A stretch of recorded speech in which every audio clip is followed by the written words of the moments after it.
Déclarée grande cause nationale par le gouvernement Macron, l'égalité homme-femme est l'une des préoccupations majeures des instances dirigeantes du sport français. Un sujet qui mobilise l'ensemble des fédérations affiliées au CNOSF, parmi elles la Fédération française des clubs Omnisport qui organisait le 19 octobre dernier à Poitiers le colloque Omnisport pour elle. Au programme, la place des femmes dans la gouvernance sportive, l'occasion de faire un état des lieux sur la place de ces dames dans le sport. Nous avions été sollicités il y a 2 ans par Audrey Prieto, qui est la présidente de l'US Métro, le club de la RATP. Elles ont pris l'initiative à plusieurs femmes présidentes de la diversité de l'omnisport de faire un appel pour le 8 mars, date symbolique, journée des droits de la femme, en 2019. Notre fédération est caractérisée par le volontariat, puisque c'est une fédération transversale. Nous n'organisons pas de sport, nous facilitons le travail et nous dynamisons les actions de nos clubs. Maintenant, on a 600 clubs adhérents, on peut estimer qu'il y a 2000 clubs, 3000 clubs omnisports en France, donc on est assez représentatif de ces clubs. L'idée étant à la fois de leur rendre des services sur toutes les questions qui peuvent les embêter dans leur fonctionnement, tant juridique, pratique, gestion du personnel, etc. Et Omnisport pour elle est un de ces dispositifs, des dispositifs donc qui vont permettre, toujours pareil, sur la base de volontariat, de mutualiser les expériences, de les porter, de leur donner de la puissance. Et cet instant d'échange s'est fait en grande partie grâce à l'appel de 2 dirigeantes emblématiques de la région, Odile Chauvet, présidente du Stade Poitevin, et Christiane Coignet, présidente du Poitiers Étudiants Club, 2 clubs affiliés à la Fédération française des clubs omnisports, 2 femmes parmi les plus anciennes dirigeantes du sport en France. J'étais la secrétaire générale de la Ligue de voile Poitou-Charentes, qui était la 2e grosse ligue de voile de France. J'étais la seule femme. En tant que secrétaire générale, j'étais la seule femme parmi tous ces hommes. Ça n'a pas été simple. Donc il a fallu faire son trou, comme on dit.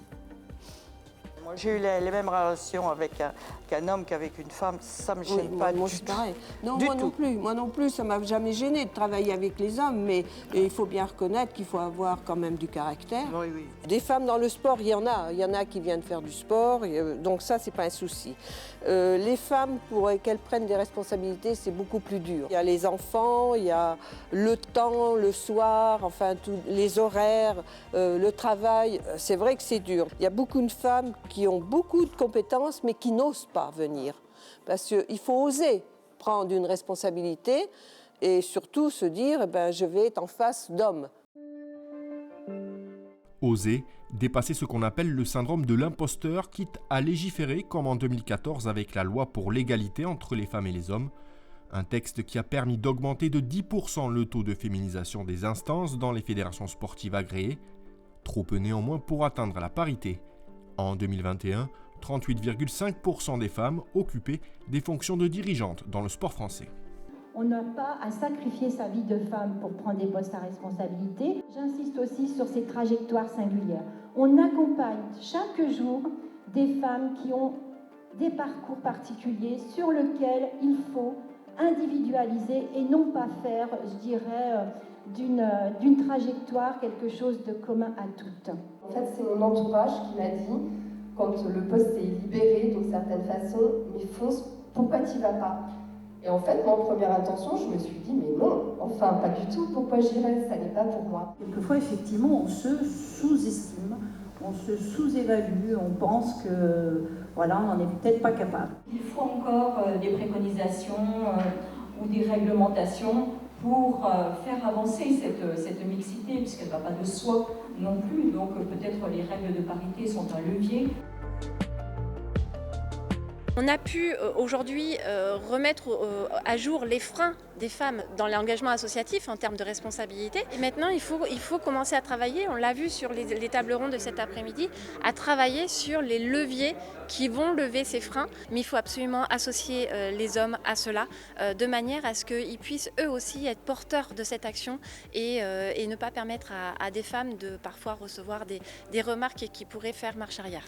on se rend compte que dans le multisport dont appartient l'omnisport, la féminisation est plus importante que dans les autres fédérations.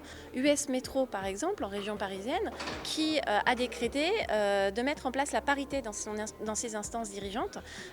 C'est fort quand même pour un club de mettre ça, puisque la loi de 2014 ne l'oblige que pour les fédérations. US Métro également a mis en place des formations. Un des freins des femmes, c'est un frein individuel en termes de confiance en elles, en termes de compétences parfois. Et donc l'US Métro a mis en place des formations pour accompagner les femmes, mais pas que, on y insère aussi des hommes, pour monter en compétences et prendre des postes à responsabilité. Et enfin, je citerai US Colomiers, près de Toulouse, qui, après avoir réalisé des assises du sport, a vu émerger une thématique qui est celle des femmes dirigeantes et qui du coup ont créé des ateliers de formation sur l'estime de soi, comment prendre sa place aussi en tant que responsable, en tant que dirigeante, en tant qu'encadrement aussi technique dans des clubs. La féminisation dans les clubs, la Fédération française des clubs omnisports en fait en tout cas une de ses priorités, avec pour objectif poursuivre et élargir les travaux engagés sur le terrain, tout en continuant de sensibiliser le mouvement sportif sur ces thématiques.